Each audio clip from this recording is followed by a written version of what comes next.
రేవతిని తిడుతున్న అపర్ణ చెంప పగలగొట్టి గుండె పగిలి నిజాన్ని బయట పెట్టిన ఇందిరాదేవి.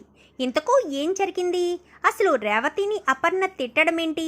మరి గుండె పగిలి నిజం ఏం విషయాన్ని బయట పెట్టింది ఇందిరాదేవి? ఇదంతా కూడా వీడియోలో చూసి తెలుసుకునేద్దాం. యామిని నిజ స్వరూపం బయటపడాలని మీరు కూడా కోరుకుంటే వీడియోని లైక్ చేసి ఛానల్ని సబ్స్క్రైబ్ చేసుకోండి. మొత్తం మీరు చూసుకున్నట్లయితే ఇంకా జగదీష్ వాళ్ళు హైదరాబాద్లోనే ఉన్నారని, ఈ రేవతి జగదీష్ ఇక్కడే ఉన్నారు కాబట్టి ఎప్పుడైనా సరే అపర్ణతో కలిసే ఛాన్స్ ఉందని వాళ్ళని ఫాలో అయ్యి వెళ్ళి వాళ్ళు ఎక్కడున్నారన్న విషయం కాస్త తెలుసుకుంటుంది రుద్రాణి. అయితే వీళ్ళు కలవకుండా ఏదో ఒకటి మనమే చేయాలరా, వీళ్ళంతా కలిస్తే మళ్ళీ ఆస్తిలో వాటా వెళ్ళిపోతుందని రుద్రాణి రాహుల్ అనుకుని ఇంటికి వచ్చేస్తారు. ఇంకా అప్పటికే అపర్ణ కాస్త రేవతికి ఫోన్ చేసి బర్త్డే ఫంక్షన్కి రమ్మని చెప్పింది కదా. మరుసటి రోజు ఉదయాన్నే కావ్య కారు పంపించేసరికి రేవతి గారు ఆ కారులో బయలుదేరి వచ్చేసేయండి అనగానే, లేదులే కావ్య, నేను రాలేను, పెద్దవాళ్ళ ఇంట్లో ఫంక్షన్కి మేము వచ్చే అంత గొప్ప వాళ్ళం కాదు అని చెప్పాను. కానీ అయితే నా మాట కూడా కాదనకుండా మీరు వస్తారా రారా అని చెప్పనేసరికి, లేదు కావ్య అని చెప్పాను. కానీ మీరు రాకపోతే మాత్రం మీ తమ్ముడే అక్కడికి వచ్చి మిమ్మల్ని తీసుకొస్తారు, తర్వాత మీ ఇష్టం అని చెప్పనేసరికి, వద్దు కావ్య అంటూ ఫోన్ పెట్టేస్తుంది. ఏంటి రానని చెప్పిందా అక్క అని చెప్పాను. కానీ అవునండి, సరే కళావతి గారు, నేనే వెళ్ళి తీసుకొస్తాను అంటూ రాజ్ కాస్త వెళ్తాడు. వెళ్ళేసరికి రాను అని చెప్పాను. కానీ లేదక్క, నువ్వు ఖచ్చితంగా రావాల్సిందే అనగాని, మీ బావకేదో పనుందంట అని చెప్పనేసరికి, బావగారు రాకపోతే ఏంటి, నువ్వు వీడు కలిపి రండి, రారా స్వరాజ్ అని చెప్పి ఇంకిద్దరిని కూడా బలవంతంగా ఇంటికి తీసుకొస్తాడు.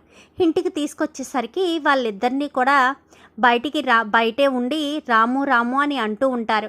ఈలోపు కావ్య కాస్త గబగబా బయటికి వెళ్ళి రండి అని చెప్పాను. కానీ ఆ ఇంటిని చూస్తూ అలా ఉండిపోతుంది. పుట్టింటికి వచ్చినట్టుగా ఉందా అని చెప్పనేసరికి, ఏంటి కావ్య ఏమంటున్నావు అనగానే, అదే మీ పుట్టిల్లుని చూసినట్టుందా అని చెప్పి అంటున్నానండి అని చెప్పనేసరికి, అదేమీ లేదు అనగాని, ఇంకా ఎందుకు దాస్తావు నిజమొదిన, నువ్వు నా వదినవని ఇంటి ఆడపడుచువని నాకు ఆల్రెడీ అమ్మమ్మ గారు చెప్పారు అని చెప్పనేసరికి, కావ్య అని చెప్పాను. కానీ నాకు తెలిసే మిమ్మల్ని ఇంటికి అత్తయ్య గారే ఆహ్వానించేటట్టు చేశాను అని చెప్పి ఇంకా కావ్య అనేసరికి, వద్దు కావ్య, అమ్మ చూస్తే నన్ను కోప్పడుతుంది, నా మీద ఇంకా అసహ్యం పెంచుకుంటుంది అనగాని, అలాగే దూరం ఎన్ని రోజులుంటారు, ఇప్పటికే 15 సంవత్సరాలు దూరంగా ఉన్నారు, అత్తయ్య మనసు ఎలాంటిదో నాకు తెలుసు, అసలు మీరు కనిపించి మీరు అత్తయ్య ముందు నిలబడితే సరిపోతుంది కదా, అసలు అత్తయ్య ఏమంటారో చూద్దాం, అమ్మమ్మ గారు కూడా సపోర్ట్గా ఉంటారు,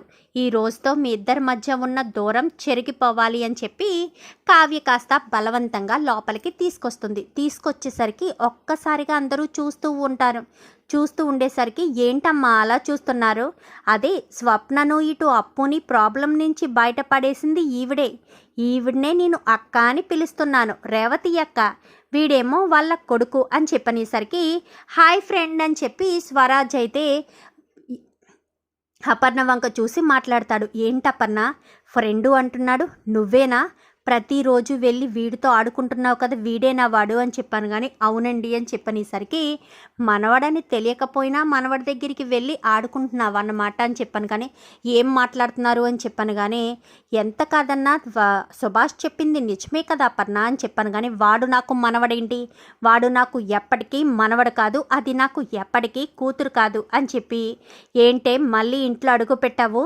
వచ్చిన దారి వెంటే వెళ్ళిపోతే బాగుంటుంది అని చెప్పనేసరికి, అదేంటత్తయ్య ఇంటికొచ్చిన గెస్ట్ని పట్టుకుని వెళ్ళిపోమని మాట్లాడుతున్నారు, అమర్యాదగా మాట్లాడుతున్నారు, ఏమైంది అత్తయ్య అని చెప్పాను. కానీ ఏంటి కావ్య, నీకు అసలు విషయం తెలియదు కదా, అంతేలే, ఎప్పుడో 15 సంవత్సరాల క్రితం జరిగిన విషయం నీకెలా తెలుస్తుంది, ఇంతకీ రేవతి ఎవరనుకుంటున్నావు, మా అపర్ణ వదిన కూతురు, రాజ్కి అక్క అని చెప్పనేసరికి ఒక్కసారిగా షాక్ అయినట్టుగా కావ్య షాక్ అవుతుంది.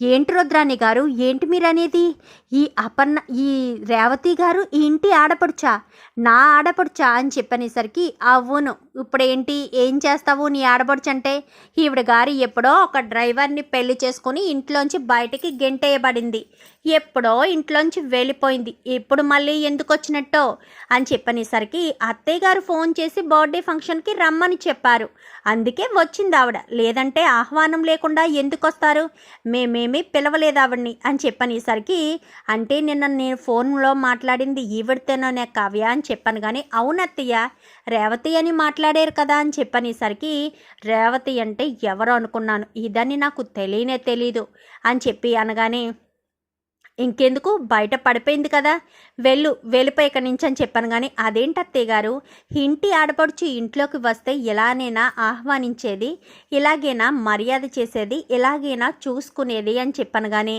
ఏంటి కావ్య తన గురించి నీకేం తెలుసు అనగాని, ఇప్పుడే రుద్రాణి గారు చెప్పారు కదా ప్రేమించి పెళ్లి చేసుకున్నందుకే ఇంట్లోంచి బయటకు గెంటేశారని, ప్రేమించి పెళ్లి చేసుకోవడం తప్పేం కాదు కదా అత్తయ్య అని చెప్పాను. కానీ దానికంటూ ఒక అర్హత ఉంటుంది కదా కావ్య, అర్హత లేని వాడిని పెళ్లి చేసుకుని కుటుంబ పరువును తీసేసినా పర్వాలేదా, ఇది అలాంటి పని చేసింది.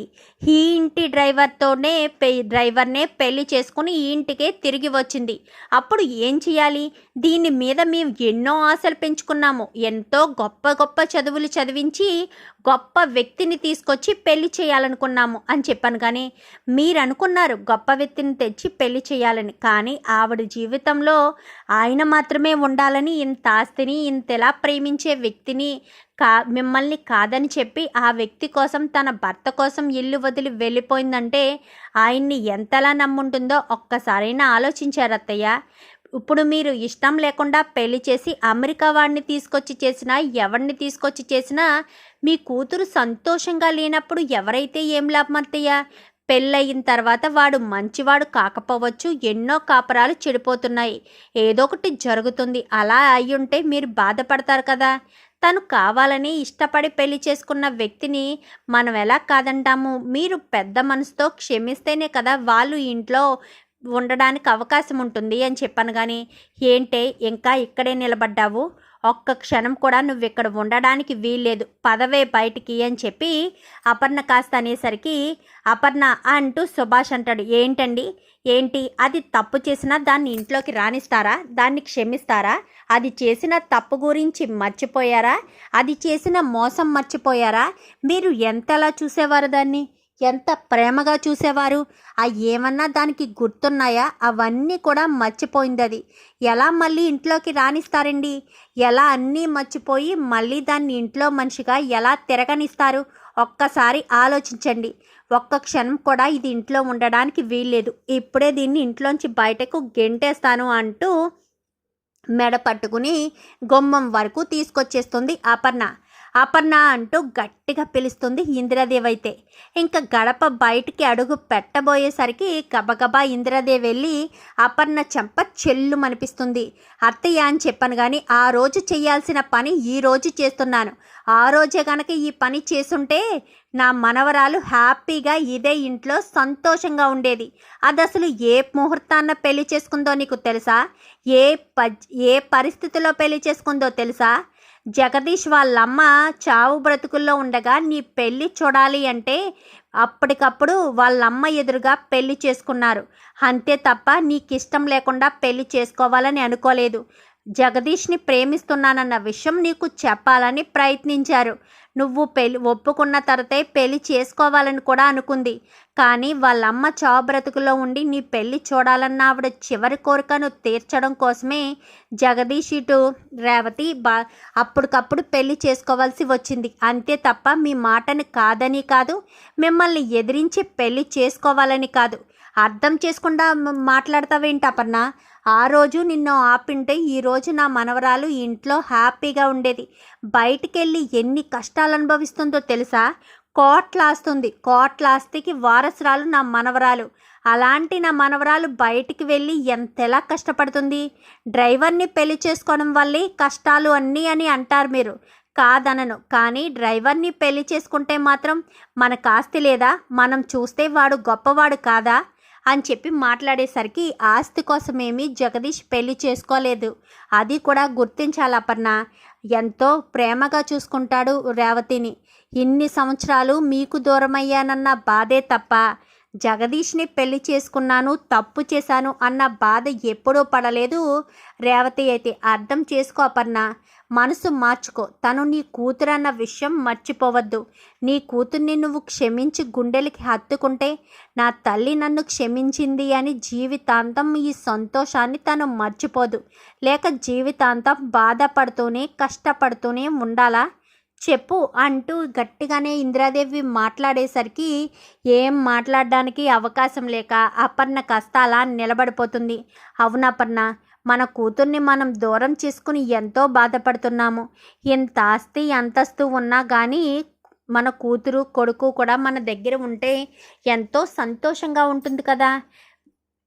జగదీష్కి కూడా ఏదొకటి చేద్దాము, జగదీష్కి కూడా ఏదొకటి పని పురమాయిస్తే తను చూసుకుంటాడు కదా, అప్పుడు తను గొప్ప స్థాయికి వెళ్తాడు కదా అని చెప్పాను. కానీ అంటే ఇప్పుడు మీరంతా కలిసి ఈ రేవతిని ఇక్కడే ఉంచాలని చూస్తున్నారా అని చెప్పాను. కానీ అది కాదత్తయ్య, వాళ్ళు అలా ఉంచాలి అన్న ఉద్దేశం ఉంటే అమ్మమ్మ గారు ఎప్పుడో మిమ్మల్ని ఎదిరించి వదిన్ని ఇక్కడికి తీసుకొచ్చేవారు. కానీ అలా చేయకుండా మీ నిర్ణయం మీద ఆధారపడి ఉండాలి అని అనుకున్నారు.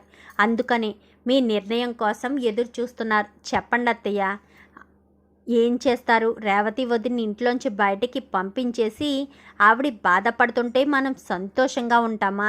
ఇన్ని రోజులు రేవతి వదిన ఎలా ఉందో, ఎక్కడుందో, ఏం చేస్తుందో అన్న విషయం కూడా తెలీదు. ఇప్పుడు తెలిసింది కదా. ఇప్పుడు రేవతి వదిన ఎక్కడున్నా సంతోషంగా ఉండాలి అని కోరుకుంటారా, లేదా ఇంటికి తీసుకొచ్చి సంతోషంగా ఉండేటట్టు చూసుకుంటారా? పైగా మీ మనవడికి కూడా మీరు దగ్గరయ్యారు. వాడితో మాట్లాడకుండా మీరు ఉండగలరా చెప్పండి అంటూ మాట్లాడేసరికి ఇంకా ఏం మాట్లాడాలో అర్థం కాదు అపర్ణకి. ఒప్పుకో అపర్ణ, రేవతిని క్షమించు. ఎంతోమందిని క్షమిస్తాము. ఎన్నో తప్పులు చేసిన వాళ్ళని ఇంట్లోనే ఉంచుకుంటున్నాము. రుద్రాని కొడుకు ఎన్ని తప్పులు చేశారు, వాళ్ళని భరించట్లేదా? మరి నీ కూతురు చేసిన తప్పుకి జీవితాంతం శిక్ష అనుభవించేలా చేస్తూనే ఉంటావా? గత 15 సంవత్సరాలుగా తను బాధపడుతూనే ఉంది. ఆలోచించి అపర్ణ అంటూ ఇంకా ఇందిరాదేవి చెప్పేసరికి ఆలోచనలో పడుతుంది అపర్ణ అయితే. చూద్దాం మరి రాబోయే ఎపిసోడ్స్లో ఇలాగే జరగాలని మీరు కూడా కోరుకుంటే వీడియోని లైక్ చేసి ఛానల్ని సబ్స్క్రైబ్ చేసుకుని పక్కనే ఉన్న బెల్ సింబల్లో ఆల్ పై క్లిక్ చేయండి. Thank you for watching.